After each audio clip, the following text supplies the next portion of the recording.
I am Morgan Newton, now 34. On the day we buried our own dad, my brother threw my bags into the snow and gave me 2 hours to vanish. He stole my home, leaving me freezing with nothing but my dead mother's silver chain. So I rented a cheap room from a total strange woman just to survive. I didn't even get to say goodbye to the house I grew up in. But when that old woman saw the tiny birth date carved on my necklace, she completely froze. Her eyes filled with tears, and she whispered a truth that shattered my reality. He lied. She chose you. My heavy heart stopped. My father had spent 3 decades hiding $1 million secret, and the only key to exposing him was hanging around my own neck. Before I tell you how that moment changed everything, if this story resonates with you, take a second to like and subscribe, but only if you genuinely feel it. Drop your location and local time in the comments. I love knowing where you're listening from. Now let me take you back to a Thursday in February. It was the day they lowered my father into the frozen earth. The cemetery sits on a high, lonely hill outside Westfield, Ohio. Up there, the winter wind doesn't just blow, it cuts through every coat you own like broken glass. My father's casket was dark, heavy mahogany, the expensive kind. Damon picked it out, of course. Damon picks everything out. I stood in the back row shivering. I wasn't back there by choice exactly. It was more like gravity. After 34 years of being pushed to the edges of every room, your feet just learn where to go. Stay out of the way, Morgan. Just blend in. Down in the front row, Damon was putting on a masterclass. He shook hands. He accepted warm hugs. "Thank you for coming," he whispered to the crowd. "He fought so hard. We'll miss him." Every single word was polished. Every sad gesture was perfectly practiced. My brother has always known how to perform his grief. People lined up just to touch his shoulder and offer their pity. Not a single person glanced back at me. To keep my hands from shaking, I held my silver necklace tight through the fabric of my heavy coat. It was a thin, delicate chain with a small oval pendant. On the back, the date June 14th was engraved in my mother's sweeping handwriting. It was the only piece of her I had ever known. My father never talked about Caroline Newton. If I ever dared to ask about her when I was a child, his face would turn dark and he would go completely quiet. Then, when I was 11 years old, he finally looked at me and said something I have carried like a heavy, suffocating stone in my chest ever since. "If your mother hadn't had you, she'd still be here." I was only 11. I swallowed that poison and I believed him. The priest finished his final prayer. The crowd murmured and began drifting toward the warmth of their parked cars. I took a deep breath and stepped forward to place a small bunch of white daisies on the polished wood of the casket. Daisies because an old neighbor once told me my mother loved them. I didn't even know for sure if that was true, but I needed to leave something. Suddenly, Damon blocked my path. He didn't make a big scene. It was just a slight, hard shift of his shoulder, a raised hand. "Dad wouldn't have wanted that," he muttered. I looked at the cheap, bruised flowers in my shaking hands. Then I looked up at my brother's face. His eyes were completely dry. They had been dry all day. "You can stand in the back," he said, already turning his back to me. "That's where Dad always put you anyway." I stood alone in the biting wind, holding daisies that had nowhere to go. Back at the house, my father's house, the only actual home I had ever known. The relatives filtered in. The air smelled of damp wool, strong coffee, and baked casseroles. I immediately helped Aunt Rose set out the paper plates because that's simply what I do. I fill the empty gaps. I stay quiet. I stay useful. Damon waited patiently until the sun went down and most of the guests had finally left. Then he pointed to the old kitchen table, the exact spot where I had done my middle school homework for years. "Sit," he commanded. He slid a thick white document across the scratched wood. "Dad's will," he said flatly. "Read it." I read it. My stomach dropped into my shoes. According to these pages, my father, Richard Newton, left the house, both vehicles, all the bank accounts, and the absolute entirety of his estate to his son Damon John Newton. There was no mention of me, not a single line, not a tiny footnote, not even my name. I was completely erased. "This can't be right," I whispered, my voice trembling. "Dad had the same lawyer for 25 years, Mr. Peterson. I know he did." "Peterson retired," Damon replied smoothly, not blinking. "Dad updated the will late last year with a new notary. It's all legal." I stared hard at the black ink on the final page. It looked like my father's handwriting.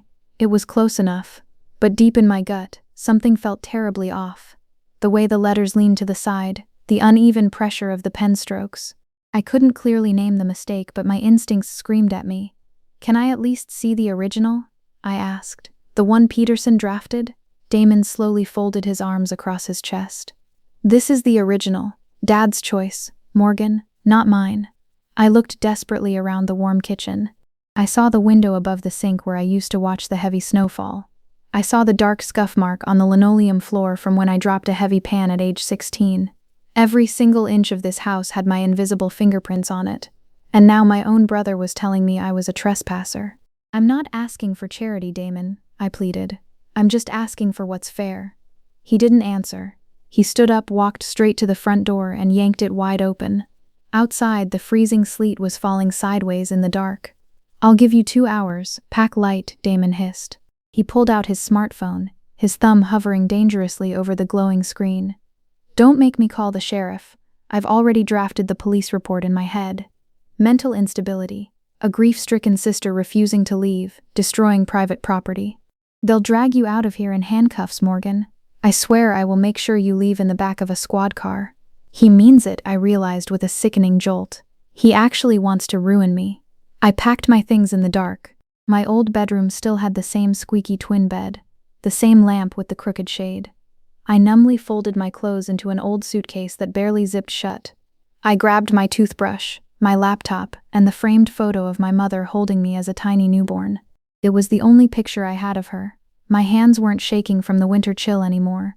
They were shaking because with every single sweater I folded, the terrifying truth settled in. I had absolutely no one to call. Gwen, my closest friend from college, was busy working a huge legal case over in Pittsburgh, and her phone went straight to voicemail. I tried ringing 2 coworkers. No answer. It was a Thursday night in the dead of February. Everyone else had somewhere warm and safe to be. I dragged my heavy suitcase out the door and drove my rattling, 10-year-old Toyota down to a cheap motel on Highway 7, just outside the town limits. The tired woman at the front desk ran my debit card. Beep, declined. Try it again, please, I begged. Beep, declined. Sorry, hun, she sighed, sliding the plastic back across the counter. You got another one. I didn't. I walked back out into the freezing parking lot and checked my banking app with numb fingers. The joint savings account, the one my father set up years ago, the exact one my small paycheck still deposited into, was completely locked. Status: account hold initiated by cosigner. Damon had called the bank to freeze my money before our father's funeral flowers even had a chance to wilt. He planned this: the secret will, the fake speech at the grave, the frozen bank account. This wasn't a man acting out of fresh grief. This was a calculated, cold-blooded strategy. My father was still breathing in his hospice bed last week, and Damon was already building a cage to trap me in. I sat alone in my car with the engine running. The old heater rattled loudly but barely pushed out any warm air. The harsh sleet tapped against the dark windshield like tiny claws. I held my necklace tight, the silver pendant feeling like ice against my palm, and ran my thumb over the engraved date. June 14th. The day I took my first breath. The day my mother took her last. For 34 long years, I had been told those 2 events were entirely my fault. Sitting there in a freezing car with exactly $23 to my name, I felt my spirit cracking. I almost believed the lie. Almost. But as the dashboard clock ticked past midnight and the cold seeped into my bones, a much darker realization took hold of me. Damon hadn't just locked me out of the house. He was systematically trying to erase my entire existence. And if I didn't figure out a way to survive the night, he was going to get away with it. Morning comes gray and bitter. I slept curled up in the front seat with my heavy coat acting as a thin blanket. Waking up, my neck feels like rusted wire. Every muscle in my body aches. I am a homeless stranger in the very town where I grew up. I drive slowly onto the main street because I desperately need cheap coffee and a solid plan, exactly in that order. At the Westfield Community Church, I stop to wash my face in the restroom sink. Looking in the smudged mirror, I barely recognize the exhausted, pale woman staring back at me. On the dusty bulletin board near the exit, a simple handwritten index card catches my eye. Room for rent, $500 per month. Quiet house, meals negotiable. Call Vivian, $500 a month. I quickly do the math in my tired head. I can actually cover that using what's left in my private savings. The one tiny account Damon doesn't know exists. It holds exactly $2,500, That gives me 6 months of breathing room. 6 months to figure out how to survive this nightmare. The address leads me down a narrow, quiet street on the south end of town. The house is an old white clapboard building with fading green shutters. The front porch sags slightly on one side, but the brick walkway is shoveled perfectly clean of snow. Peeking through the foggy glass of an attached greenhouse, I see vibrant green plants growing bravely despite the harsh winter frost outside. I knock. A tall, silver-haired woman opens the heavy wooden door. She looks to be in her 80s, wearing reading glasses pushed up on her forehead. Her eyes are sharp, incredibly steady, and deeply observant. "I'm here about the room," I say, my voice trembling slightly in the freezing air. She looks at my face. Then her gaze drops, just for a split second, to the silver necklace resting against my collarbone. Her hand suddenly twitches. It is a quick, tight clench of her weathered fingers, and then she hides the reaction completely. "Come in," she says softly. "I'm Vivian Harrison." The rented space is small but perfectly clean. It holds a single bed, a wooden nightstand, and a window facing the backyard garden. The air smells safely of sweet lavender and old pine. "I'll take it," I tell her, and my throat painfully catches on the very last word. Vivian studies my shattered expression for a long moment. Then she simply nods. "You don't have to explain anything to me today. Just rest." I close the bedroom door softly behind me, slide down against the wall, and finally cry. The tears pour out for the very first time since my father died. I weep not from sadness, but from the overwhelming shock of a stranger offering simple kindness when my own blood threw me out. Someone actually let me in. Outside in the quiet hallway, I don't hear Vivian whisper to herself, but she does. One single word, barely a breath escaping her lips: "Caroline." 4 agonizing days pass in that room. I try to pull myself together and call my office, a small accounting firm on Elm Street where I have worked fiercely for 7 years. Laura, the front desk receptionist, picks up the line. "Morgan, hey, so your brother stopped by yesterday." My stomach twists into a painful knot. "What did he do now?" "What did he say, Laura?" "He said you're dealing with severe personal issues after the funeral, mental health stuff." She pauses nervously. "He suggested we give you a leave of absence." I stop breathing. "He said what?" "Mr. Green thought it was a safe idea," Laura whispers, sounding guilty. "He said to take a few weeks, paid leave until the end of the month, and then we will reassess." I hang up the phone and stare blankly at the floral wallpaper of my room. Damon walked straight into my workplace and painted me as a crazy person falling apart. He isn't just stealing my past, he wants me broke and unemployable in the future. Panic rising, I open my email app. There is a forwarded message from Damon sent to the entire family group chain. Aunt Rose, Uncle Henry, all the cousins, the whole bloodline. I was conveniently removed from the thread, but Gwen forwarded it to me from her law office. The subject line reads, "Update on Morgan." After Dad's passing, Morgan made the rash decision to leave the house on her own terms. I offered her my full support, but she aggressively declined. "I am respecting her wishes and ask that you please do the same. She is going through a mentally difficult time and might not be thinking clearly." Every single sentence is a poisonous lie neatly wrapped in fake brotherly concern. He is actively rewriting the entire history of what just happened. Now every relative reading that message will nod in sympathy and think, "Poor Damon trying so hard. Poor Morgan, always so unstable and fragile." I check my phone's call log. 15 missed calls from various relatives. Not a single one asking how I am surviving. Every single voicemail demanding to know why I caused such a scene and upset my brother at the funeral. I set the device face down on the nightstand, feeling completely isolated from the world. A soft knock interrupts the heavy silence. Vivian leaves a warm plate of buttered toast and scrambled eggs right outside my door. I sit on the floor and force myself to eat every single bite. I am going to need the energy for a war.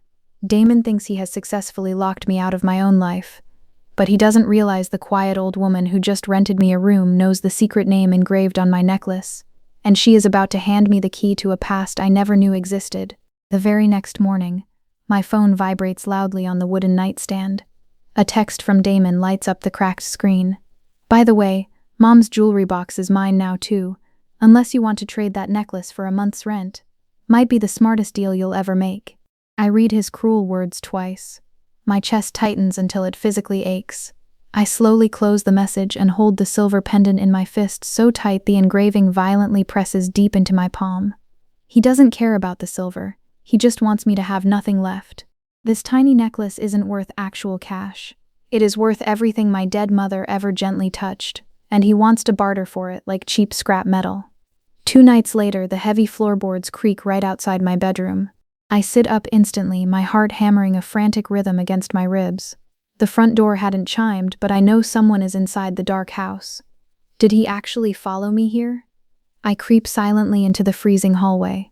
The pale moon cuts sharply through the glass window, illuminating a familiar, terrifying shape. Damon. He is standing by the wooden coat rack, frantically digging his hands through the deep pockets of my winter coat, aggressively searching for the necklace. Before I can even scream, Vivian steps gracefully out of the thick shadows. She calmly holds a heavy, solid iron fire poker in one hand, her glowing cell phone in the other. 911 is already dialed, Vivian says, her tone sounding like pure ice. Take one more single step toward her room and I press send. Damon completely freezes. The raw panic flashing in his wide eyes is desperate and wild. He slowly backs away, throws his hands raised in the air and bolts out the back door into the freezing night. He didn't just want the necklace to emotionally hurt me. He was truly terrified of it. The pacing of everything just wildly accelerated. My perfect brother is finally losing control. As soon as the sun rises, I call Gwen. She is finally back from Pittsburgh, her voice sharp and focused, already halfway through her second cup of dark coffee. Tell me everything, she demands. I do. I pour out the painful details of the fake will, the stolen house, the frozen bank account, the cruel email to the family, the nasty visit to my office, and the terrifying midnight break-in at Vivian's. Gwen stays completely quiet for a long, heavy time. Morgan, she finally breathes. Something about this will document doesn't sound right at all. Your dad used Peterson for 25 years. I've literally seen his legal name on your family's paperwork before. Why would your dad suddenly switch to a total stranger at the very last minute? Damon claimed Peterson just retired, I reply nervously. He did retire, but I called his old office yesterday. His secretary told me something extremely interesting. Peterson totally refused to certify the last amendment. The heavy word hangs in the tense air between us. Refused.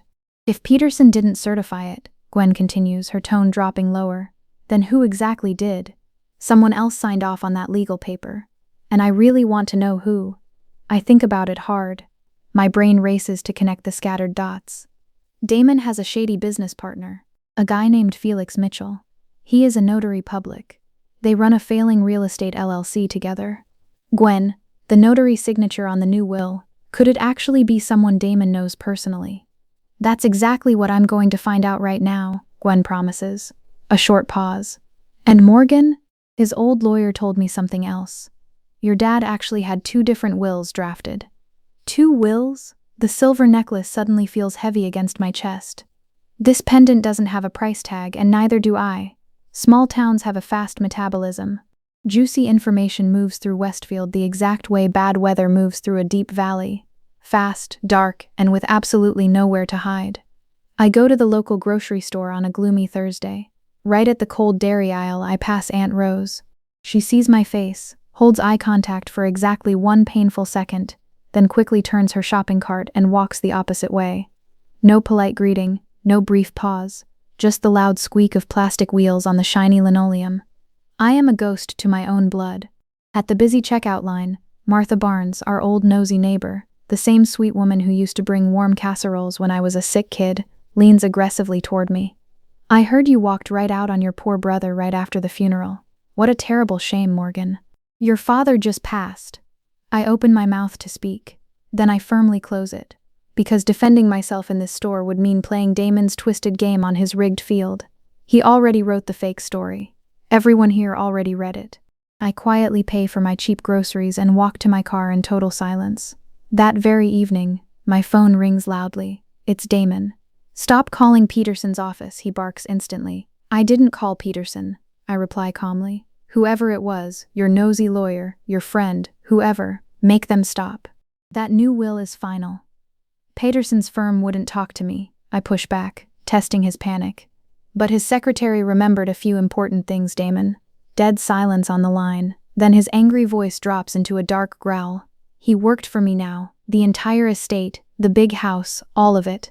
I make the final calls. He worked for Dad, not you. Same thing, Dad is me now. No, Damon, I whisper fiercely. Dad is gone forever, and so is your stupid lie. He furiously hangs up.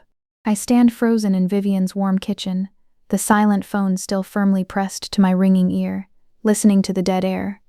Amazingly, my hands are completely steady. Vivian quietly sets a hot mug of sweet chamomile tea on the counter without saying a single word. She heard the whole ugly exchange.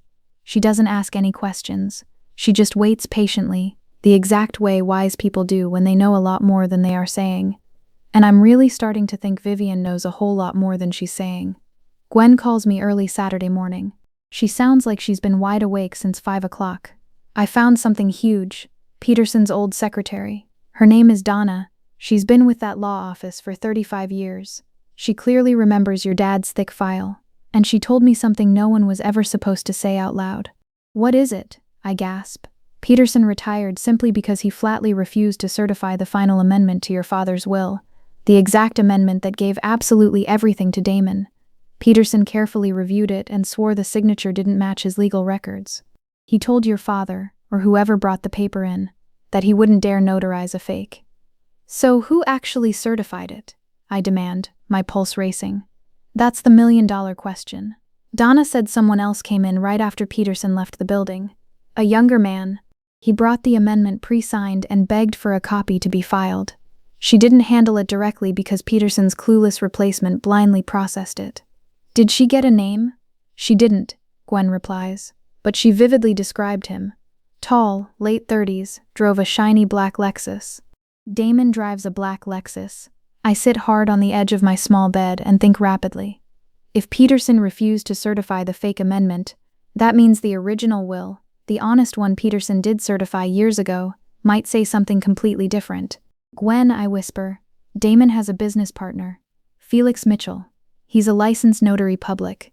They run a real estate LLC together, or they used to. I think it recently went under. Gwen pauses. I can hear her pen tapping excitedly against her desk. So the shady man who notarized your father's brand new will is your brother's failing business partner? Yes. And they have a tight financial relationship? Yes. Morgan, that's not a lucky coincidence. That is a massive conflict of interest at best, and a criminal conspiracy at worst. But Gwen wasn't done, her voice quickens, pure adrenaline bleeding through the phone speaker. I pulled Mitchell's official staff records. He has a nervous junior assistant, Elias Thorne. According to the computer logs, Elias was logged into the digital registry the exact same minute that fake amendment was illegally filed. I don't need to logically prove Damon wrong anymore. I need to find the weak link who actively helped him lie. And now I finally have a name. Elias. I aggressively track Elias down to a dirty diner parking lot on the dark edge of town. The cold rain is coming down in heavy sheets, soaking straight through my thin coat in seconds. He is shivering violently by his rusty car, looking nervously over his shoulder like a hunted animal. Damon will completely ruin me, Elias stammers, his eyes wide with raw panic as I trap him against his car door. I didn't actually sign it, I swear on my life. I just watched Mitchell stamp the seal. Damon paid him a lot of cash under the table. They cruelly threatened to pin a missing escrow fund on me if I ever talked to the cops. Elias refuses to officially testify, speeding off wildly into the stormy night with his tires spinning loudly in the deep puddles. But now I know the ugly truth. My breath catches painfully in my throat as the rain washes over my face. It isn't just a bad feeling anymore. It is a fully documented crime. My brother thought he had buried me forever, but he made one fatal mistake. He left a solid paper trail of his desperate crimes, and I am about to follow it straight to his front door. Monday afternoon brings a heavy gray sky. Vivian and I are quietly standing in the warm kitchen when a car door slams outside. Hard. It's the kind of violent, aggressive sound that angrily announces someone long before they even reach the porch. Damon doesn't bother to knock. He pounds. 3 brutal hits that actually rattle the delicate glass of the front window pane. Vivian moves instantly. She pulls open the heavy wooden door before I can even try to stop her. Damon stands on the sagging porch, his expensive dark coat flapping open, his jaw locked tight. His dark eyes furiously scan the narrow hallway. then snap onto me. Who is this woman? He demands, jabbing a cruel finger toward Vivian. Why are you living with some random stranger? Vivian doesn't step back an inch. Her spine is straight as steel. I am her landlady, young man, and you are trespassing on my personal property without an invitation. Damon completely ignores her warning. He fiercely crosses the threshold, 1 step, 2 steps, and points that same furious finger right at my face. I know you talked to Peterson's old office. I know your little lawyer friend has been making sneaky calls around town. I know you found Elias. Drop it right now. Or what? I challenge him, stepping forward. Or I will happily file a permanent restraining order against you, he snarls. Harassment, defamation. I'll make it stick, Morgan. I swear it. I refuse to look away. I hold his angry gaze. My pulse is roaring loudly in my ears, but miraculously my voice stays perfectly level. You do whatever you need to do, Damon. He stares at me. For one long, tense second, something strange flickers deep behind his dark eyes. Not anger. Fear. It is the ugly, desperate kind of panic that lives buried underneath fake bravery. He suddenly realizes I am not the scared little girl he threw out into the sleet. He turns sharply and walks out into the cold. His expensive tires violently throw loose gravel across the clean walkway as he reverses way too fast, aggressively clipping the metal mailbox on his way out to the main road. Vivian quietly pushes the front door shut and smoothly twists the heavy deadbolt. When she finally turns back to face me, her entire expression has drastically changed. The gentle, quiet landlady is totally gone. In her place stands a fierce, protective woman carrying a heavy secret that she has been fiercely holding onto for a very long time.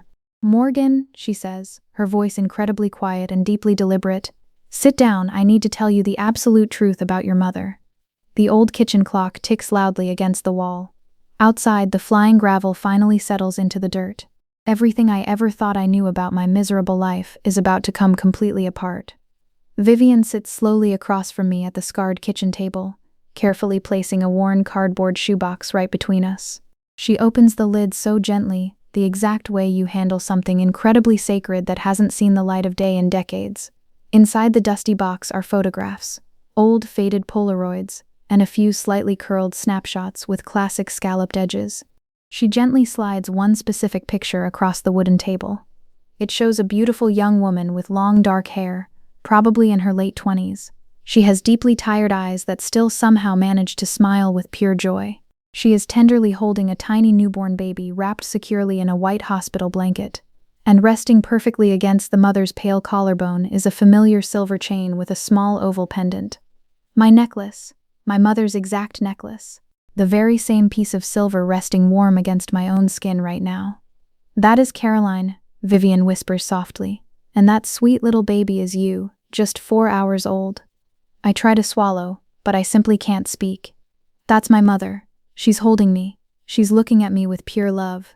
I was your delivery nurse, Vivian continues, her steady eyes shining with unshed tears. Your mother secretly hired me when she was exactly 6 months pregnant. She already knew the delivery would be extremely dangerous. The top doctors begged her to terminate the pregnancy. She had severe, fatal complications with her failing heart, but she flatly refused. She fully knew she might die bringing you into this world. She knew the terrible risk, and she bravely chose you anyway. Vivian pulls out another delicate photograph. It shows Caroline lying in a sterile hospital bed, looking incredibly pale but smiling so brightly, pressing her soft lips to the top of a tiny bald head. Mine. She held you tightly for 8 beautiful hours before the tragic end, Vivian says, her voice breaking just a little. She whispered your chosen name over and over again into the quiet room. She had already picked it out months before.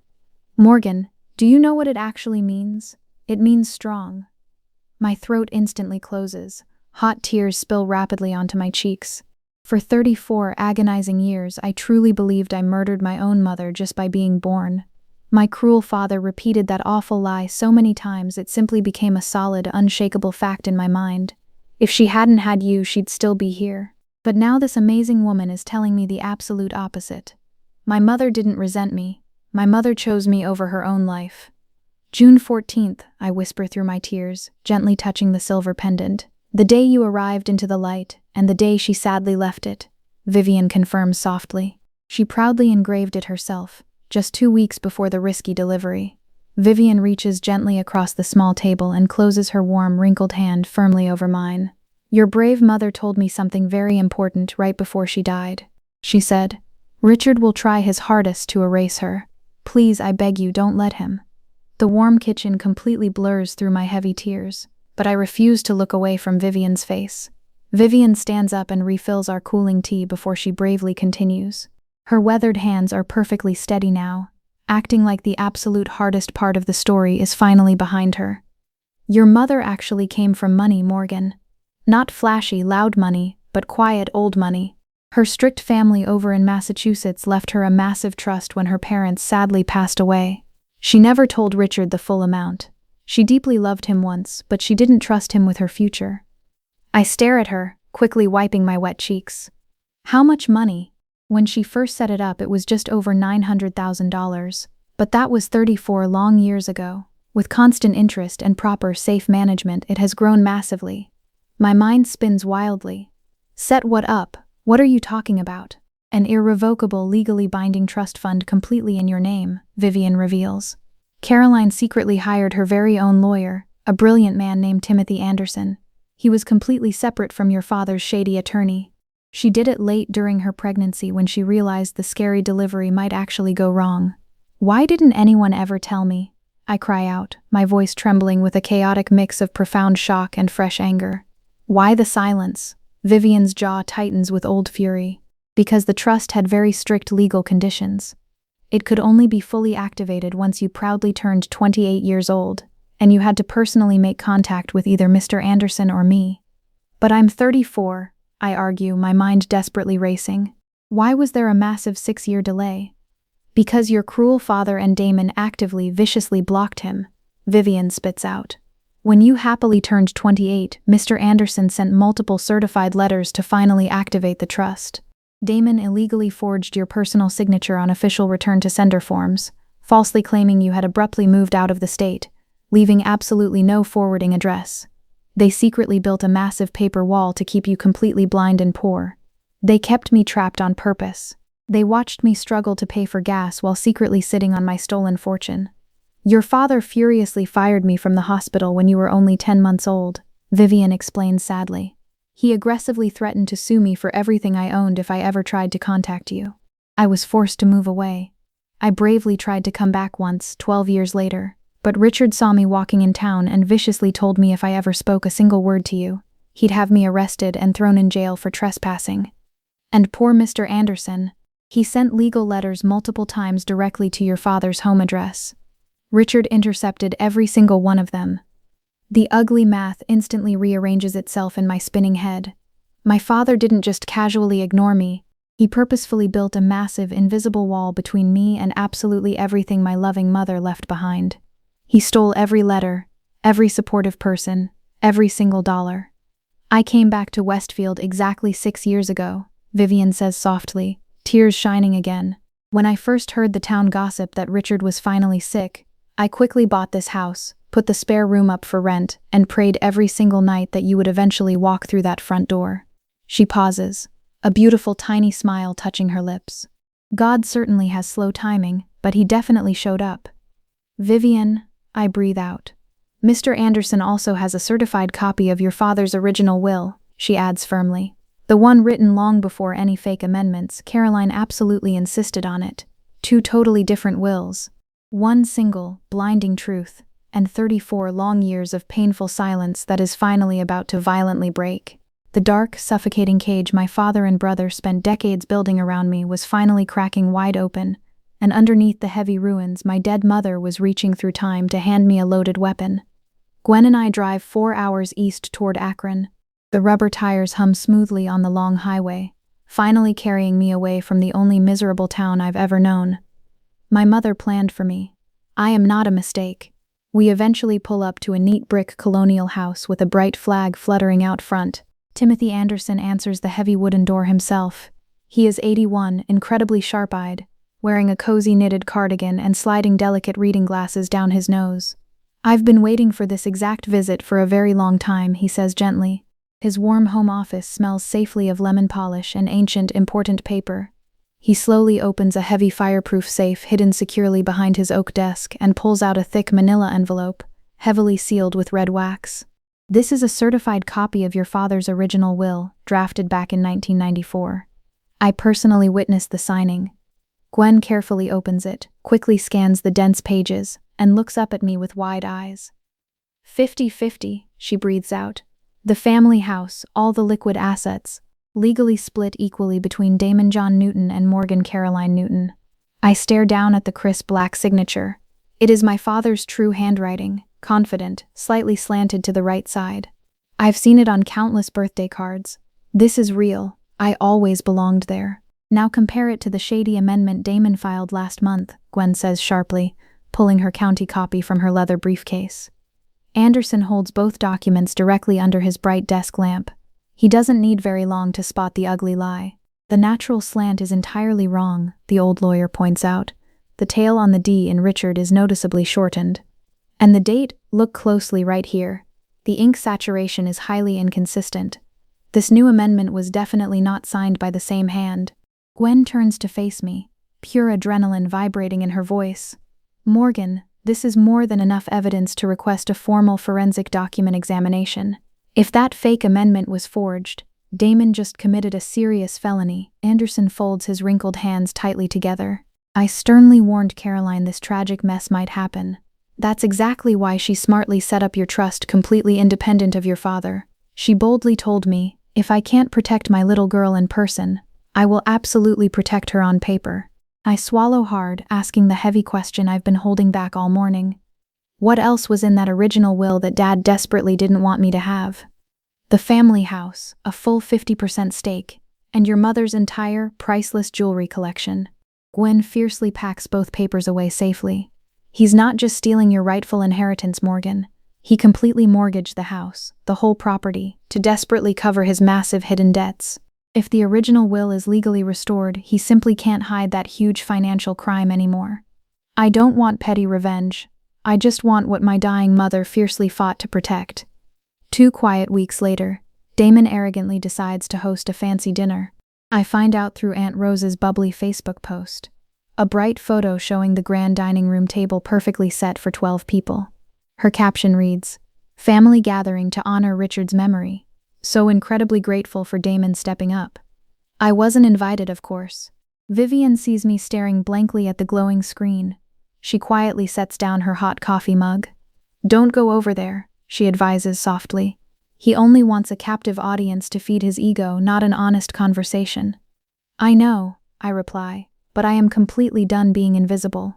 I drive back to the old neighborhood at 7:15, park my rusty car on the dark street, and walk bravely up the front concrete steps wearing a clean blouse and my mother's silver necklace. I have no thick armor. I just want to stand tall in a room full of people who happily forgot I exist, and forcefully remind them that I am still breathing. The front door is unlocked. I push it open and step inside. The hallway is eerily quiet, but I instantly hear rapid, highly aggressive voices leaking out from my father's study. The heavy oak door is cracked just an inch. I press my back flat against the cold floral wallpaper and peek carefully through the narrow gap. Damon is violently pinned against his own mahogany desk by a terrifying man I've never seen before. A furious guy with a thick neck and eyes like dead coal. "I don't care about your dead father's little wake, Damon," the dangerous man growls, jabbing a thick finger hard into my brother's chest. "My firm officially bought your bad debt, $805,000. You totally missed the final extension. You have exactly 48 hours before I take the shiny keys to this house and auction it right out from under you." Marcus Vance, the notorious distressed debt fixer. Damon is sweating profusely, his pale face shining with raw terror, pitifully pleading for just one more week. Vance shoves him aside in pure disgust and angrily storms out the back exit. The ticking clock just violently exploded into a terrifying countdown. I walk smoothly into the dining room. It is completely full. Aunt Rose, Uncle Henry, cousins Laura and Mike, and a few of Dad's oldest friends. The long table is beautifully set with the good fragile china. My mother's beautiful china. The cheerful conversation instantly dies the exact moment I appear in the doorway. Silver forks pause midair. Aunt Rose's hand freezes completely over her red wine glass. Damon stands proudly at the head of the table. He is wearing my father's expensive gold watch. It catches the overhead light brightly. Morgan. He says my name like it's a boring weather report. Flat. I didn't think you'd actually come. I didn't think you'd happily host a massive dinner in a house that isn't entirely yours. I shoot back. A low, uncomfortable murmur rapidly travels around the tense room. Uncle Henry shifts nervously in his wooden chair. Cousin Laura stares awkwardly down at her empty plate. Damon smiles a terrifyingly fake smile. Grab a chair, he offers grandly. We saved you a nice seat. He hasn't. There is absolutely no empty chair in sight. Uncle Henry abruptly stands up, walks to the hallway closet, and pulls out a cheap metal folding chair. He sets it quietly at the far corner without saying a single word. I nod politely at him. He sadly nods back. Damon watches this silent exchange, then slowly turns to his eager audience. He confidently raises his crystal wine glass. Dad worked his whole miserable life to build this beautiful home. He specifically chose me to carry his legacy forward. Not everyone was mentally strong enough to officially earn that. Aunt Rose quickly lifts her glass in total agreement. A few blind others loyally follow. I don't move a muscle. Damon looks directly into my eyes. You can stay for hot dinner if you really want, Morgan. Consider it my absolute last act of pity toward you. Cousin Laura leans toward her husband and whispers loudly, why doesn't she just gracefully accept it and leave? I place my hands perfectly flat on the smooth tablecloth. I don't raise my voice. I don't need to. I didn't come for the food, Damon. I came because this is still my blood family, whether you happen to like it or not. Damon tilts his head. The fake smile totally fades away, rapidly replaced by pure venom. Your family, he mocks bitterly. Dad couldn't even stand to look at your face. He told me once that every single time he saw you, he was forced to relive the absolute worst day of his tragic life. That's exactly who you were to him, Morgan. A painful reminder, a heavy burden. The entire room goes dead silent. Aunt Rose stares intensely at her cloth napkin. Uncle Henry forcefully sets down his silver fork with a loud clatter. That's enough, Damon. Henry says quietly but firmly. She's still your own sister. Damon doesn't even glance at him. Stay out of it, Uncle Henry. This is strictly between me and the crazy person who falsely thinks she deserves half of absolutely everything Dad proudly built, just because she accidentally happened to be born. Damon thought his cruel public insult would humiliate me into running away forever, but discovering his massive, terrifying secret debt in the hallway just handed me the exact weapon I need to utterly destroy his fake empire. You can insult me in private all you want, I say, keeping my tone deadly calm, refusing to give him the hysterical reaction he desperately craves. But not here, not in front of the decent people my mom actually loved. Damon's clenched jaw twitches dangerously. He abruptly drains his red wine and aggressively turns to refill it from the heavy decanter. The glass visibly shakes in his tight grip. It is a tiny, quick tremor, but I instantly spot the raw fear hiding right underneath his loud bravado. I quietly excuse myself to use the bathroom. Walking down the familiar hallway, I start to notice glaring, empty spaces. The grand oak bookcase that proudly held my father's rare first-edition Hemingway novels, completely gone. The antique grandfather clock from the cozy living room, vanished. In the dark study, the locked glass cabinet where Richard carefully kept his expensive watch collection is standing wide open and entirely empty. Every single velvet shelf is bare. Damon supposedly inherited a fully furnished, wealthy house exactly 4 weeks ago. Yet half of the valuable furniture has already disappeared into thin air.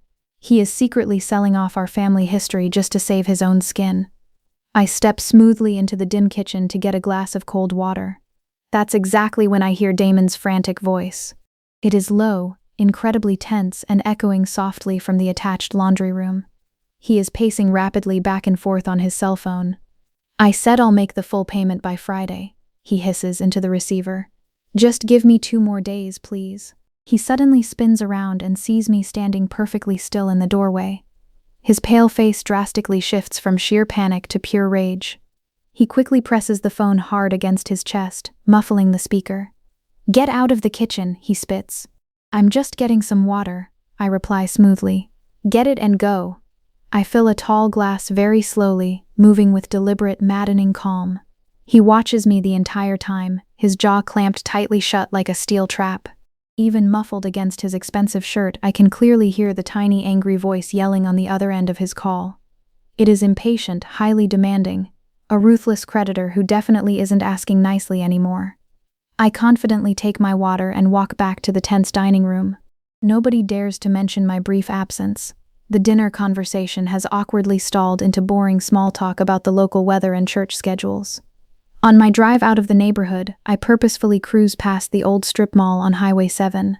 Felix Mitchell's shady office, Mitchell Real Estate and Notary, has its bright lights burning at 11 o'clock at night. The dark parking lot is completely empty except for one single vehicle, a dirty silver sedan with a badly cracked windshield. Felix Mitchell is either working very late or worrying very late. A rich man who just inherited a massive estate shouldn't be begging on the phone at 10 at night. And a trusted notary who illegally certified a highly suspicious document shouldn't be burning the midnight oil in an empty room. Something is terribly wrong with Damon's finances, and I strongly suspect the fake will is only a small piece of his massive, crumbling puzzle. Thursday morning arrives, and my cell phone buzzes loudly. It's Mr. Green, my boss from the accounting firm. "Morgan, I need to be totally straight with you," he sighs heavily. "Your brother came by the office again today. He brought some official paperwork, a medical opinion from a doctor, stating you're simply not in a proper mental state to work right now. He's strongly suggesting we formally finalize your leave of absence." "A medical opinion from whom?" I demand, my blood suddenly boiling. He completely ignores the question. "Look, I really like you, Morgan. You've been a highly solid worker for 7 years, but I simply cannot have this kind of wild drama near the firm. My important clients are asking uncomfortable questions." I slowly close my tired eyes. "Are you firing me, Mr. Green? I'm kindly asking you to take a major step back voluntarily." A long, painful pause hangs on the line. "And if I don't, then it absolutely won't be voluntary." I silently hang up. I sit frozen at the small wooden desk in my rented room and stare blankly at the wall. He really did it. He cut off my only lifeline. 1 minute later, a cruel text message from Damon pops up on my screen. "See? I told you to stop pushing me. Now you have absolutely nothing. No house, no job, no family. How long before you finally realize you should have just walked away?" He gleefully listed every single thing he brutally stole from me, and he is incredibly proud of his destruction. Vivian suddenly appears in the doorway. She is holding 2 warm mugs. She gently sets one directly in front of me, sweet chamomile, same as always, then sits calmly in the wooden chair by the frosty window. "He took my only job," I whisper, feeling completely hollowed out. "He merely took a temporary paycheck," Vivian replies firmly, her eyes flashing with a warrior's spirit. "He absolutely cannot take what your brave mother gave you." I look deeply at her. My dying mother placed my future in Vivian's capable hands 34 years ago, and this amazing woman never once let go. I bravely pick up my phone and dial Gwen. She answers on the first ring. "File the legal petition," I command, my voice harder than it has ever been. "I want a full forensic examination of that fake will." "It's about time," Gwen says sharply. "Anything else?" "Yes, dig deep and find out exactly how much my brother secretly owes. Every single dollar, every hidden creditor, every bad debt." I need to pause my story right here for a quick second. Some of you might be wondering, why didn't I fight back much sooner? Trust me, I angrily asked myself that exact same question every single night in that tiny cold room. But here's the honest truth I learned. You don't fight a monster until you finally have a heavy sword to fight with.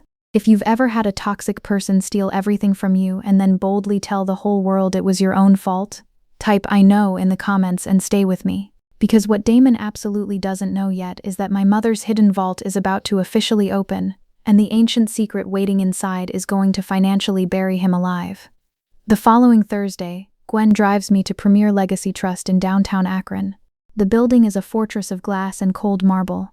Mr. Anderson has already sent the activation paperwork ahead of us. Vivian gave her sworn statement confirming her role as my alternate guardian. We sit in a small, windowless conference room. A trust officer named Sylvia Chang, sharp suit, no smile, reviews the dense documents. She asks me to present my identification and one additional, specific verification item. I slowly unclasp the silver necklace and hand it to her. My heart is racing so fast I can feel it in my fingertips. She turns the pendant over, carefully examining the engraving on the back. June 14th. Then she looks inside the tiny clasp housing with the jeweler's loop. A microscopic serial number, almost invisible to the naked eye, is etched into the silver. She types it into her high-end computer. Match confirmed.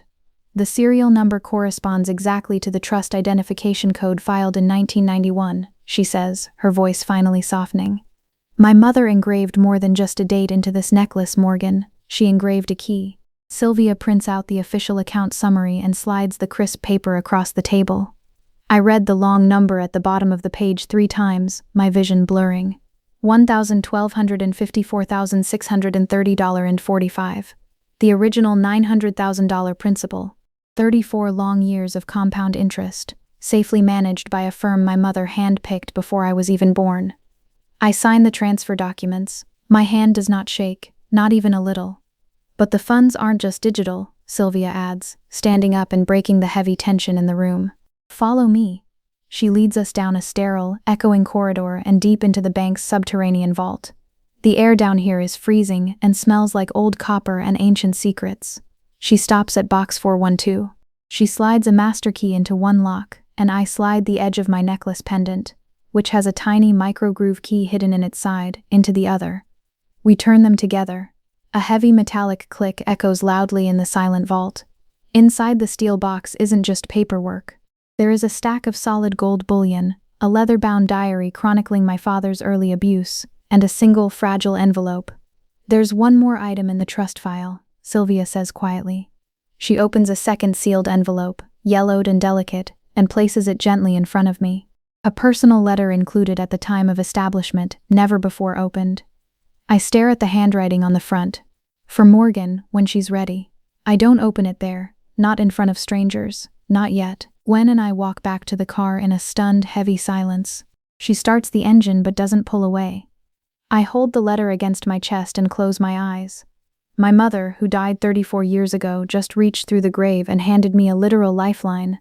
I finally opened the letter that night, sitting on the edge of the bed in Vivian's spare room. The paper was so thin it felt like it might crumble in my hands. The handwriting tilted slightly to the right, the exact same slant I saw on my father's original will. My mother's hand. My hand writes the same way. She wrote it when she was 6 months pregnant. The blue ink was faded, smudged in a few places like she had been crying while she wrote. She didn't start with "Dear Morgan." She started with "You're kicking right now." She told me she knew the delivery was dangerous. She told me she was terrified. But that fear wasn't a good enough reason to give up on someone who hadn't even arrived yet. She told me about her own mother, who raised 3 daughters alone, and who taught her that the women in our family survived by planning, not by just hoping for the best. She told me the truth about Richard. She said she loved him once, genuinely, but that something dark shifted after Damon was born. He became possessive, controlling. He wanted a son, and once he had one, everyone else became secondary. He loves Damon the way a man loves a mirror, she wrote. And I'm afraid that when I'm gone, he'll try to erase you because you look too much like me. The last paragraph was short and fierce. I've made sure you'll have what you need. Not just money, but proof. Proof that you were wanted. Proof that someone planned for you. If Vivian is still there, tell her I kept my promise. I folded the letter along its original creases and pressed it flat against my heart. She never even saw my face, but she knew exactly who I would become. She built the road long before I ever had to walk it. 4 weeks later, the forensic report arrives. Gwen and I read it together at her conference table. The findings are a total death blow for Damon. The signature on the 2022 amendment is a confirmed forgery. Someone copied my father's name carefully, but not carefully enough to fool a professional. Gwen flips to the second section. The notary seal belongs to Felix Mitchell. License number, date, all confirmed. But here's the detail that locks the handcuffs, Morgan. Mitchell's filings show he and Damon co-own a real estate venture that filed for dissolution 8 months ago. They have outstanding debts of $410,000. His notary is his business partner, a man he owes a fortune to. Is it enough, I ask? This is a felony forgery charge and conspiracy to commit fraud. Gwen says, her eyes gleaming. We can file criminal charges today. Or we can file a civil petition to restore the original will. She looks at me over her glasses. It's your call, Morgan. Criminal means Damon gets arrested. Civil means a judge decides who gets the house. I think about Damon pounding on Vivian's door. I think about him calling me a burden in front of our entire family. I think about the letter in my pocket. Before we go legal, I say, my voice cold and steady, I want to give Damon one single chance to do the right thing. If he refuses, then everything goes to a judge. Gwen sends the formal letter. It presents the forensic findings and the original 1994 will. It offers a quiet meeting to restore the terms 50-50. No police, no jail time, just the truth put back where it belongs. Damon's response comes 4 days later via a text message sent at 2 o'clock in the morning. You think you can scare me with a fake report? That will is real. Dad hated you, deal with it. If you take this further, I'll tell everyone you forged evidence to steal from your own dead father. The next morning, a post appears on the family Facebook group. Damon's words. My sister is trying to steal Dad's house with fabricated documents. She is mentally unstable and dangerous. Please do not engage with her. I will protect Dad's legacy. Gwen reads the post over the phone. I can hear her sharp, controlled exhale. He just handed us everything we need, Morgan. He refused mediation, he defamed you publicly, and he put his denial in writing. A judge is going to see a man who was offered a way out and chose to set the bridge on fire instead. Damon thinks he's winning the public war of words, but he doesn't know I've already contacted a distressed debt firm in Pittsburgh, and by tomorrow morning I won't just be his sister, I'll be the person who owns his entire life. The final showdown takes place at Gwen's law office on a bleak Wednesday morning in early March. Outside the tall windows, a heavy cold rain washes the gray city streets. It is the kind of gloomy, freezing day that makes absolutely everything feel much heavier than it actually is. Today is the day the ghost finally speaks. Present inside the quiet conference room, me, Gwen, and Mr. Anderson, who is securely connected via a video call from his cozy home in Akron. His wise, lined face is perfectly steady on Gwen's laptop screen. Sitting rigidly on the opposite side of the long mahogany table is Damon. He brought along a defense lawyer he panic-hired just 2 days ago, a nervous man named Paul Daniels, who looks like he hasn't slept a wink all week. Gwen starts the meeting. She is a master of her craft, icy, calm, and brutally methodical. She smoothly lays out the heavy evidence, placing the documents on the polished wood one by one. First, the original 1994 will, a clean 50-50 split, legally witnessed by Timothy Anderson, fully filed and officially recorded. Second, the highly suspicious 2022 amendment, the fake document giving absolutely everything to Damon, illegally notarized by Felix Mitchell, Damon's corrupt business partner in a totally bankrupt LLC. Third, the devastating forensic examiner's report. It details the deep signature analysis, the uneven pen pressure, the glaring ink inconsistencies. The official conclusion is highlighted in bold black text. The 2022 signature is completely inconsistent with Richard Newton's known handwriting. Damon sits defensively with his arms crossed tight against his chest. His pale face is a rigid mask of fake confidence, but underneath the table his left knee is bouncing frantically. He is terrified, and he should be. This is completely fabricated, Damon sneers, pointing a shaking finger at the report. My father wrote that final amendment himself, in his own hand. Mr. Anderson's voice echoes through the laptop speakers, crystal clear and beautifully unhurried. I was Caroline Newton's personal attorney.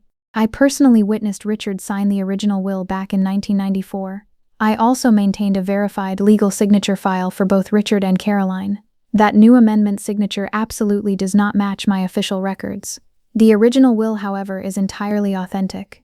Paul, the nervous lawyer, leans close and urgently whispers something into Damon's ear. Damon aggressively shakes him off. She's lying, Damon shouts, pointing his finger directly at my face. She has always been the single biggest problem in this family. Gwen doesn't even blink. She gracefully reaches into her leather briefcase and pulls out a thick, sealed manila envelope. She places it dead center on the table. There's actually one more thing we need to discuss today, Damon, Gwen says smoothly. Do you have any idea who currently owns your massive business debts? Damon's bouncing knee instantly stops. The room goes deadly quiet. Gwen calmly opens the envelope. Inside is the official assignment of debt agreement. It is a certified, legal transfer from the distressed debt firm directly to Morgan Caroline Newton. Exactly $410,000 in defaulted commercial obligations, originally owed by Westfield Crest Partners LLC, and personally co-signed by Damon John Newton. She gently slides the crisp document across the table. Damon slowly reads the bold print. The remaining color totally drains from his face. It doesn't happen slowly, it happens all at once, exactly like someone violently pulled a hidden plug. You? His voice violently cracks. How? You don't have this kind of money. You have nothing. I look directly at him across the long table. This is the exact brother who repeatedly told me I was completely worthless. The cruel man who literally threw my cheap suitcase onto a frozen driveway. The liar who aggressively called my employer and told them I was mentally broken. The golden son who proudly stood in front of our entire family and announced that our father couldn't even bear to look at me. You thought you buried me in the dirt, but you didn't realize I was a seed. Mom did, I say simply. The silence in the room is deafening. Mr. Anderson watches quietly on the laptop screen. Gwen sits perfectly still with her hands neatly folded. Paul is staring down at the debt document like the terrible numbers might magically change if he just reads them again. Damon abruptly stands up. His heavy leather chair violently hits the wall behind him. She's bluffing. She's always been absolute nothing. Dad said it. Everyone knows it. Sit down, Damon, Gwen commands, her voice flat and totally final, or the very next conversation we have happens in front of a criminal judge. Paul grabs Damon's arm hard. Sit down, he hisses. Damon completely collapses back into the chair. His hands are violently shaking now. His mouth opens, then snaps shut. For the absolute first time in my entire miserable life, my arrogant brother has absolutely nothing left to say. There is no clever comeback, no fake performance, no twisted narrative left to spin. He is staring wildly at me the exact way you look at a person you have underestimated so completely that the new reality simply cannot fit inside your shocked brain. I don't smile. I don't arrogantly gloat. I simply fold my hands on the table and say the only thing that actually matters right now.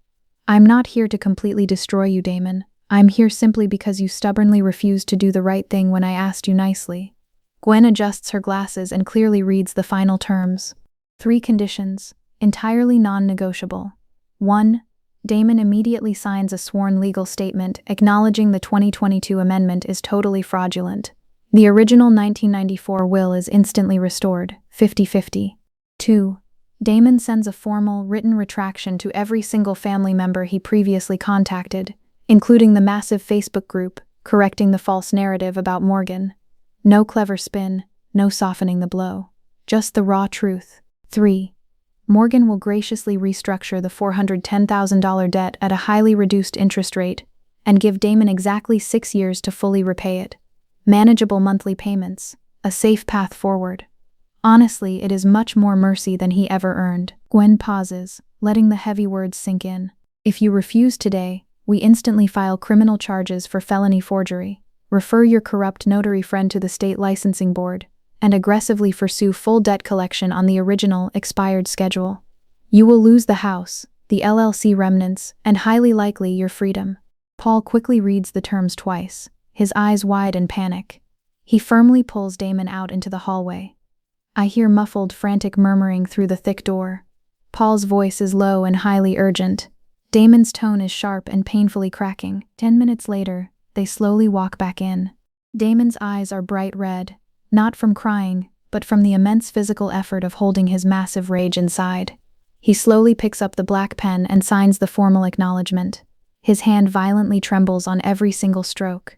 It is a shaky, pathetic scribble, so entirely different from my father's confident, slanted signature that even now, looking at the 2 pages side by side, anyone could easily tell which one is totally real and which one was always borrowed. I stand up. Gwen efficiently gathers the signed documents. Damon absolutely refuses to look at my face, but as I reach for the door handle, he speaks quietly, almost whispering to himself. Mom would have hated you for doing this. I stop in my tracks. I slowly turn halfway around. He still doesn't get it. No, Damon, I reply softly. Mom would have absolutely hated you for making this necessary. I walk proudly out of the stuffy law office, and the late afternoon sun suddenly hits my face through the glass lobby doors. It is cold, clean light. I take a massive deep breath, filling my lungs completely. This is exactly what it feels like when someone finally believes you. I need to pause my story here for just a second. If you've been watching or reading this far, you already deeply know this isn't just about stolen money or an old house. It is entirely about being told your whole life that you absolutely do not matter, and then boldly proving with solid receipts that you actually do. If that message hits home for you, please share this with someone who desperately needs to hear it today. And subscribe if you haven't. Because what happens next with Damon and the massive shockwave that is about to hit the rest of my cruel family proves that the absolute hardest part of telling the truth isn't speaking it, it's watching everyone else squirm when they are finally forced to hear it. Damon finally sends the forced retraction letter the following week. Gwen carefully reviews it first, to make absolutely sure it meets our strict legal terms. The drafted apology is incredibly short. It reads extremely stiff, but it clearly says exactly what it needs to say. The will amendment I presented after our father's death was not authorized by him. The original will, which divides the estate equally between myself and my sister Morgan, is the valid document. I deeply regret any confusion or harm my earlier false statements may have caused. Gwen hits send. The message instantly goes out to the entire family contact list. It hits the very same email thread he proudly used to call me mentally unstable. The exact same group chat he used to confidently claim I cruelly abandoned the family. He didn't write it out of guilt. He wrote it out of pure fear. But I will gladly take it. Aunt Rose calls me that very same evening. She is loudly sobbing before she can even finish saying my name. Morgan, I am so incredibly sorry, she weeps into the receiver. I should have asked you directly. I should have known deep down that something was terribly wrong. You believed exactly what you were told, Aunt Rose, I reply softly, staring out my bedroom window at the quiet street. I understand. No, she cries harder, her voice thick with genuine shame. I simply believed what was easy to believe. There is a huge difference. She nervously asks if she can come visit. I take a deep breath and say yes. She arrives the next day bringing a massive pot of homemade chicken soup. She sits humbly in Vivian's warm kitchen for 2 whole hours, finally talking about my mother in beautiful ways no one has talked about Caroline in 34 years. She tells me my brave mother once drove 4 dangerous hours through a blinding snowstorm just to help Rose move into a new apartment. She tells me my mother fiercely argued with Richard about sending me to daycare because she desperately wanted to keep me close to her chest. Every new detail feels like a puzzle piece clicking into my hollow heart. Uncle Henry comes by the next afternoon. He solemnly carries a heavy cardboard box filled with old dusty photo albums, loose snapshots, and a few handwritten cooking recipes. Your mother would be so incredibly proud of the woman you are, he says, his eyes shining with unshed tears. I really should have said that out loud at the funeral. I should have said a lot of brave things over the years. Cousin Laura never calls. She doesn't even send a tiny text message. I don't wait by the phone for her. Some people eventually come back, and some people don't. Both actions are clear answers, and both answers are perfectly enough for me to move on. The heavy consequences of the forged will arrive exactly in the logical order you'd expect. Legal consequences strike first, then social ruin, then total financial collapse. Felix Mitchell's corrupt notary license is quickly referred to the strict state licensing board. Within 8 short weeks, his official certification is permanently suspended pending a massive criminal investigation. His shady office down on Highway 7 goes completely dark. A bright yellow for lease sign quickly appears in the dusty front window long before the end of the month. The original, honest will is legally restored by the busy probate court. The grand family house, my father's beloved house, my lonely childhood prison, is officially split 50-50 between Damon and me. But there is a massive glowing problem. The unauthorized, secret mortgage Damon foolishly took out against the full property is still highly active. He owes a staggering $320,000 against a valuable asset he now only half owns. Damon's options quickly narrow down to 0. He is forced to sell his share to pay his debts. I happily agree to sell mine at the exact same time. We list the large property through a neutral real estate agent. The beautiful house quickly sells in bright April for exactly $485,000. After the massive bank mortgage is fully settled, whatever cash is left over is divided. Damon's tiny half barely covers his remaining personal credit card debts. My half goes safely straight into my growing savings account. I don't keep the grand house. I absolutely don't want it.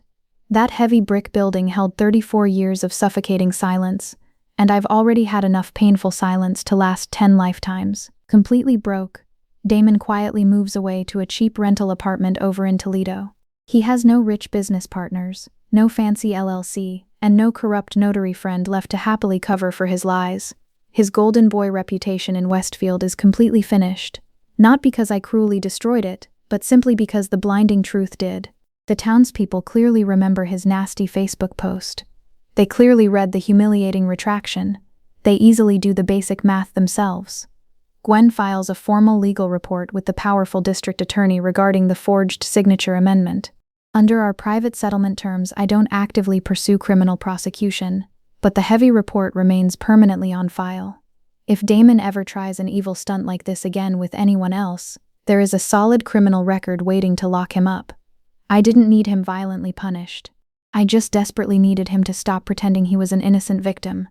And now, for the first time ever, the public record reflects exactly what actually happened. I safely stay in Vivian's cozy spare room straight through the blooming spring. I don't stay because I can't afford a fancy apartment somewhere else. I stay simply because leaving feels wrong, and staying feels exactly like something my loving mother would have deeply wanted. Vivian and I fall into a beautiful healing rhythm. Warm morning coffee promptly at 7. Vivian reads the daily paper, actual ink newsprint delivered right to the front porch. I happily work on setting up my new business plan at the sunny kitchen table. We eat lunch together every day. In the breezy afternoons, I gladly help her in the attached greenhouse, carefully repotting tiny green seedlings and fixing the old irrigation line that annoyingly leaks every single time it rains. In the quiet, peaceful evenings, she tells me beautiful stories about Caroline. She tells me my mother always hummed soft tunes while she cooked dinner, that she had a funny habit of reading the very last page of every thick book first because she absolutely hated stressful surprises. Vivian tells me that the nervous week before her risky delivery, Caroline sat in a wooden rocking chair on the sunny hospital patio and carefully made a long list of every sweet lullaby she wanted to sing to me.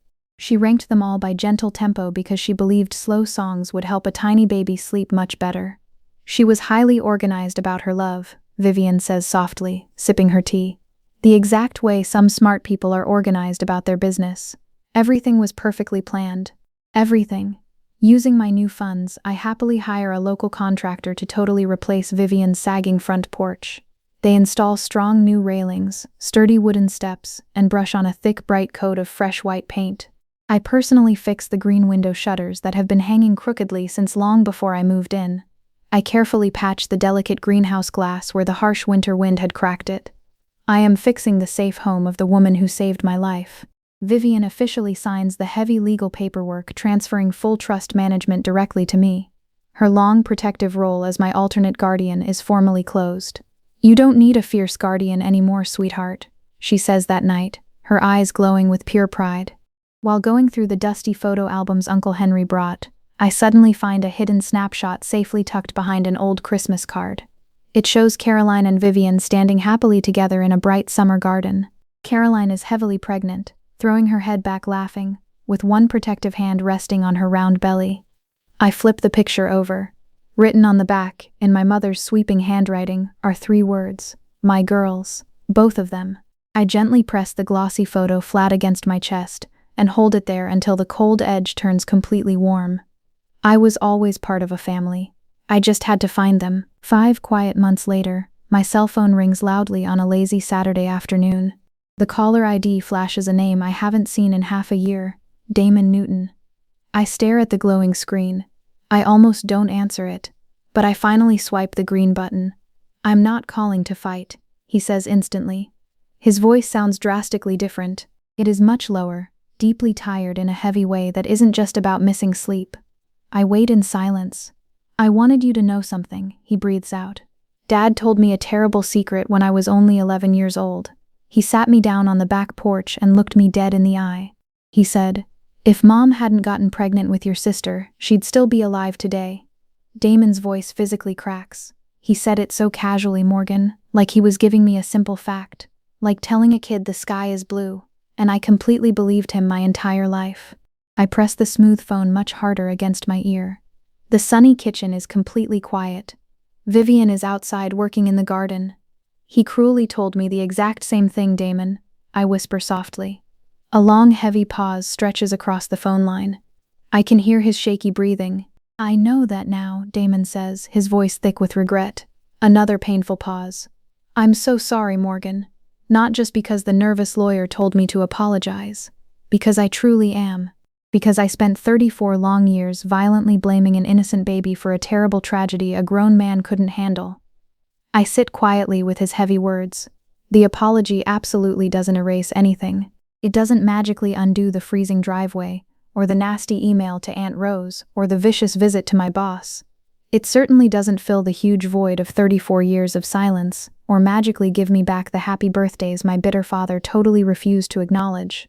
But it is the very first honest thing Damon has ever said to me since we were tiny children.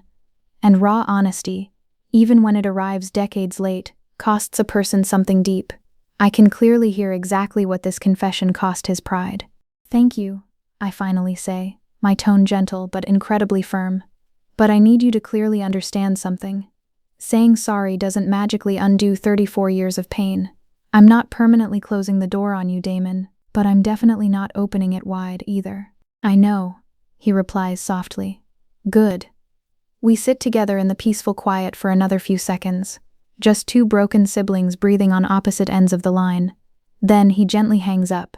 No fake goodbyes, no grand promises, just two deeply wounded people who grew up in the exact same toxic house, and are only now beginning to see each other clearly without our father's blinding shadow. Forgiveness isn't a magical door that you just unlock. It is a very long hallway, and I alone get to decide exactly how far he is allowed to walk. My brother finally admitted the ugly truth, and the heavy chains of my painful past were permanently broken. But the most beautiful chapter of my story was just about to begin, because I was finally ready to build my own legacy. In bright June, I finally sign a paper lease on a small sunny office space right on Maple Street. It has 2 quiet rooms, a tiny bathroom, and a large glass window that perfectly faces the bustling town square. The monthly rent is beautifully reasonable. The central location is perfect. This is mine. Nobody can freeze this account. Nobody can tell me to pack my bags. I proudly register the new business with the state, Newton and Daughters Accounting Services. Not and Sons, not a toxic family dynasty honoring a man who erased me. It is a powerful name that boldly says exactly what it means. That the strong women in this forgotten bloodline actually do the hard work, honestly keep the books, and slowly build what truly lasts. My very first clients are struggling women. A tired single mother running a chaotic home daycare who has never once filed her quarterly taxes. A grieving widow whose late husband left behind a massive tangle of unpaid paper invoices and absolutely no digital records.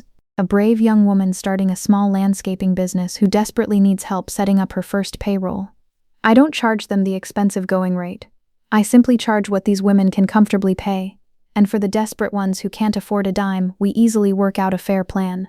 My mother lovingly left me enough money to do this right.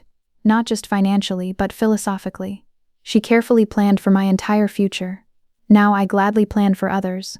I am balancing their ledgers, but I am also healing my own heart. The office is tiny but spotless. I carefully hang a single framed photograph on the blank wall right behind my desk. Caroline holding me as a tiny newborn, just 4 hours old, the silver necklace catching the bright hospital light. Gwen pops by on opening day carrying a sweet bottle of sparkling cider and a handwritten card that proudly reads, "From the woman who always knew you'd figure it out." She is officially my first pro bono legal client, and we laugh loudly about that irony. Vivian visits every single Wednesday for a hot lunch. She brings plastic containers of rich soup and offers completely unsolicited bossy opinions about my color-coded filing system. I gratefully keep every single soup container and happily ignore every single opinion. She fully knows this, and she smiles and comes back anyway. My father left me with 0. My mother left me with everything. That massive difference finally taught me exactly who I am. Some quiet evenings, long after locking the glass office door, I drive out to Vivian's quiet property and sit on her beautiful new porch, the sturdy one I rebuilt with my own 2 hands. The fresh paint is still bright white, the wooden railings perfectly straight, the wide steps rock solid under my steady weight. The golden sun sets very late in the warm summer here. Bright orange light pours heavily down the green valley and turns the blooming garden into something that looks like a painted masterpiece. I think deeply about my father on these breezy evenings. I don't hate Richard anymore. I don't love him either. I finally understand him, or at least the tragic shape of his broken mind. He was a weak man completely trapped inside a massive loss he simply couldn't survive. He truly loved Caroline. And when she suddenly died, he desperately needed a target to blame. A tiny newborn baby can't physically fight back. She can't argue with logic. She can't defend her own existence. I was the absolute perfect silent vessel for all the bitter grief he cowardly refused to carry himself. He didn't beat me with his fists. He didn't scream at the top of his lungs. He just cruelly subtracted me. From normal conversations, from holiday plans, from family photographs. Year by painful year, room by empty room, until I barely existed as a ghost in my own childhood home. And Damon? Damon was just the shiny mirror, the golden sun who looked exactly like Richard, talked exactly like Richard, and moved arrogantly through the world the exact way Richard wanted to move. Damon wasn't naturally born cruel. He was carefully built that way.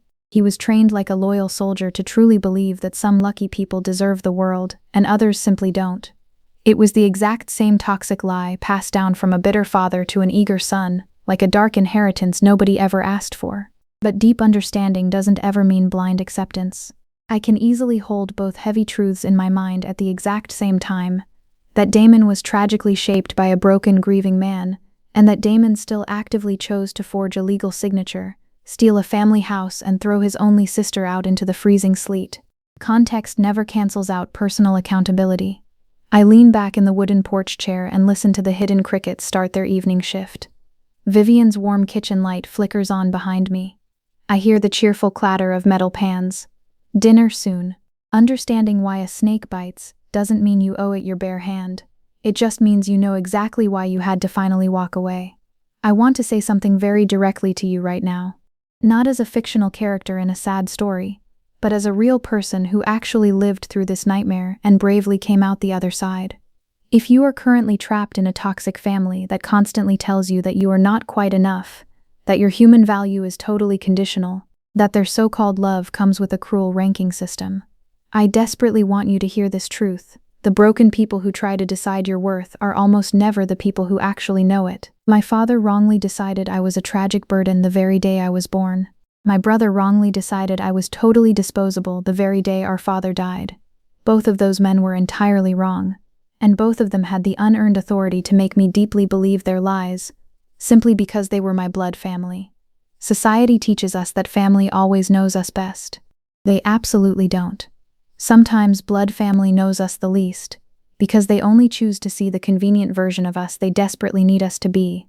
The quiet one, the eternally grateful one, the obedient one who never dares to ask hard questions. I am not telling you to instantly cut off your entire family today. That is a massive, heavy decision only you can carefully make, and the emotional cost is incredibly real either way. But I am fiercely telling you this. You are fully allowed to decide exactly how far someone is permitted to walk into your life. You are totally allowed to change the heavy locks on the front door, even if those same people helped build the original house. My mother never got to meet me. She held me for 8 short hours, and then she was gone forever.